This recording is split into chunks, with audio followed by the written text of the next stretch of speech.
GAFFA prophets, passion Java, idiosyncratic. As you can see. I can see already. But murubva ukoti kana nzvadzi yenyu yangangurwa haina kuiswa wecheni but yangangurwa. Semuprofita akaprofita kungangurwa family yenyu ndo yakutanga kufufulika chiprofita. Well, I just went to the court of justice. Wananditsvaga justice wacho kuti ndeupi.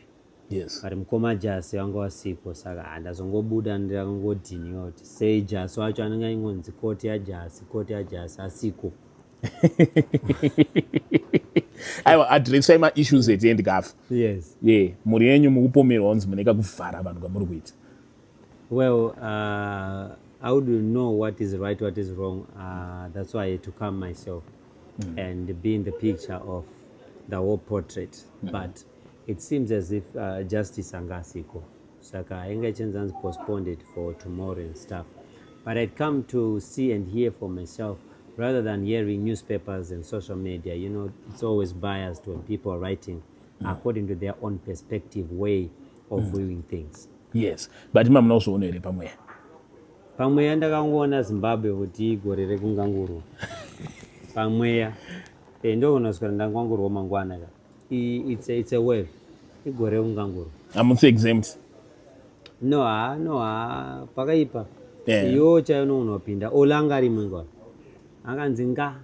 Inde njisungirwa zvinhu zvakaita sei GAFFA? Kusungwa you never know kuti uri kusungirwe until wakusungwa. Yes.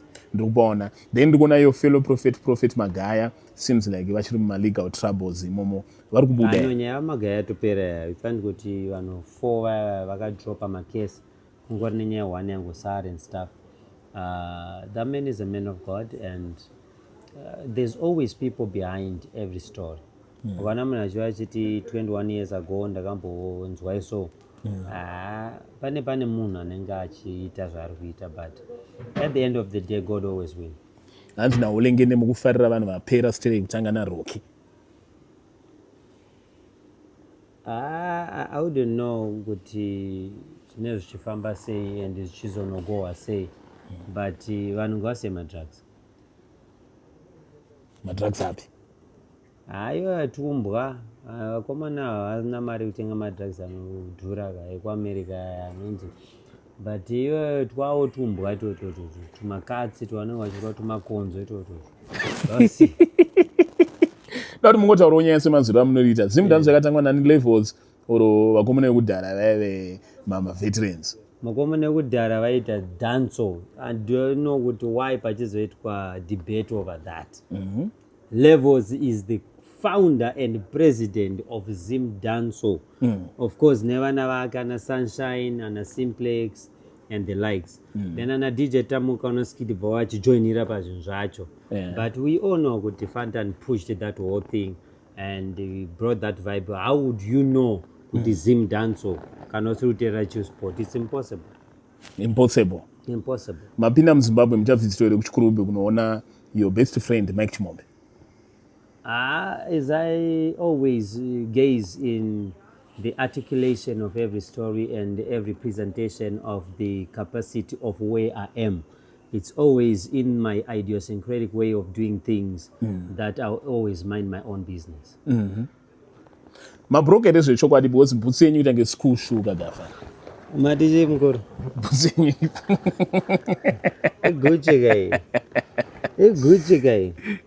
Gucci maguchika mukutaura kuti nyenyenga magucha iguchi vaonera pakanyorwa magucha. Alright, nafunga kuti Google price ye-jacket, Google price ye-trouser, Google trouser price ye-squad. Nenda Google nichiti chii. Unongonorwa screenshot wobvoisa pa Google image search. Yes. Inobva yakubuditsira sene price. Life yeubachelor yakamira sei GAFFA? Bachelors for ED is coming soon and we will be the pioneers of bachelors for ED. Yes, magoals enyu ndeapi? Magoals ndekuti in life you are going to die. Arikundoona asiri kundoona munhu wese achafa. Between now and zuva rauchafa, enjoy life every day. Alright, so mukudzokana namadhamu here pamberi apa kana kuti muchatsvaga anomboziyana. But officially kaGAFFA tiri kuziva kuti hamuna mukadzi. Officially. wangu unombondionere ndichitenderera muno muZimbabwe yellow bone stuff. Yeah, it's always tichafa is the point. We are all going to die. Live life. Vanhu tikukoborana kamuZimbabwe nekuda kwe-CA3 Constitutional Amendment 3 ndikuona naRutendo Benson Matinyare vamwe vaimbobhiga ZANU-PF nemukuru vakuti hanzi ngori PR. It's just a lack of education. Yes. Many people in Zimbabwe are learned but they're not educated. Always understand this. Hakuna term iri kunzi vari kupiwa term. Hakuna. President ED vanoti is a pane word anonzi constitutionalist. Inonzi constitutionalist. Inonzi a constitutionalist. So what that means is munhu anofamba neconstitution. Waibata. And constitution iri paground rakabvumwa nemunhu wese. Rakanzi iri ndiro rakapasiswa from 10 years ago. Rinoti iwewo unogona kupushwa 2 years extension from how great you are delivering the work. So and according to the vision you have, 2 years arisira president ED ndere Zimbabwe, maminister, makansela, mameya wese arimo ari kuwedzerwa 2 years. Amene why want uzongoda kungoti I think because chibaba president ED mangoni president ED president hapana pavakamboda and chandikutotya ndikuti vacharamba apapo ndoridzo mhere zvangu nditotya kuti vacharamba kutambira 2 years sekuextend edzodzo, but zvinhu zviri established and zvinhu zveconstitution yeZimbabwe. Ko vanhu vanokombera president ED na president Mugabe, his predecessor. It doesn't make sense simply because Mugabe is the founding president. As a founding president, there are principles and rules you have to put in line. Yeah, you would find good at number of takaona vanhu vanenge vechikomana kuti vasikana vanopfeka ngevasikana vari vakomana madays are president ED. Why? President Mugabe. Why? Because President Mugabe is the founding. Ndana baba vedu vakudhara vaya. President ED ndana baba vemazuva zvinosiyana. You would see kuti mumbare mato nembare Greaves munguva yavamunangagwa. Mbare yasimuka. Baba, maroads esaya, airport, parliament, all this. It was not the nguva ya President Mugabe, not because Vice Consaguita, because he was putting the foundation. Yekubuditsa culture out of us as Zimbabweans. But Vamnangagwa is bringing empowerment into us. So it's always into just those demarcations that cannot be aligned together. Dubai zvairi kungangurwa muchanodyira mari kupi GAFFA? It's just an apomorphic term. Simply because, what is that? Apomorphic term is just a term that magnifies something that is totally out of the point. So what it simply means is I am worldwide, I'm international. You would see my church in Korea, my church in Brazil, my church in Bahamas, everywhere. I'm on my way to Tanzania this Easter. I have over 6,000 people waiting for me to preach to them. But after Easter, I'm going to Italy, to my church that is in Italy, from the 3rd of May to the 9th of May. Then from there, I'm back in America, New York City. Church inenge iri kuItaly inenge iri church yemaZimbabweans ari kudiaspora. Ansana mwera church nemaZimbabweans unless muri muZimbabwe. I'm international. Even my greatest sermons that I preached in Zimbabwe. Pane yainzi ndaibva amadzangu. Neimacho yainzi bvuma kupusa. You can find those videos online. They are spot on. But ishona ino ndinetsa ndakasiro anana prophet Magaya, anana prophet Makandiwa, but vakuriwo English mazwana. I think I should be preaching in Spanish or in French. Como ça va? Ladies and gentlemen, this is the GAFFA Prophets Passion Java. People can't help but notice that GAFFA imimeri ngamuna bamuramba mchingoti tini ndichiri married. Iwe nyaya yangu ndeyangu anonoidi. Ndakapera ke. Hanzi ukaisa zvinhu kapa vanhu vane right yekusabva pazvinhu zvako. Vanhu ngavambotsvaga mari. Vakaoma. Mazuva ano mukutamba nemupana anonzi Jachild. No, Jachild is the man. He's the future. He's the face of Zim Dancer. I believe in him. I have a Passion Java Records 5th year anniversary coming. Madedido will be dropping his album, and the Judge Child will be dropping his single. These guys are crazy. They are crazy.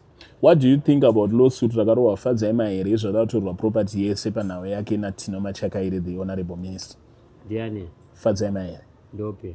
lawyer anga ari aspiring MP akatombopinda muparliament akazobuda, anga ari spokesperson wetriple C yana Nelson Chamisa. Ndope. Mweso akanaka zvingaita. Yellow ball. No, Ndinazonzi. GAFFA mukubhulotika fadza emahere. Ndope. Akamboita video rakapisa. Anenge chimwe. Aiwa GAFFA remember fadza emahere. Ndipe one hit track and remember.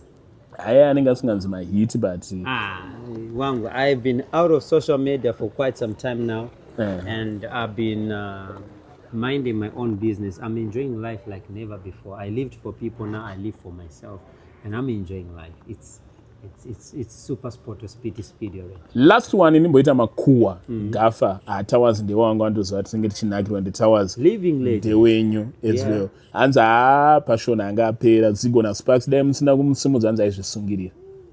Well, that is opinion, which I would support him in his opinion. Maybe Danda Sungira. It's Daiga. Yeah. So I can't say he's wrong because it's Dai. Yeah, he's a living legend and he's doing good. I'm happy with what he's doing for Ritz McLeish. And I like how Ritz is doing her things simply for mainly supporting Scotland and everything else that she's doing that is successful.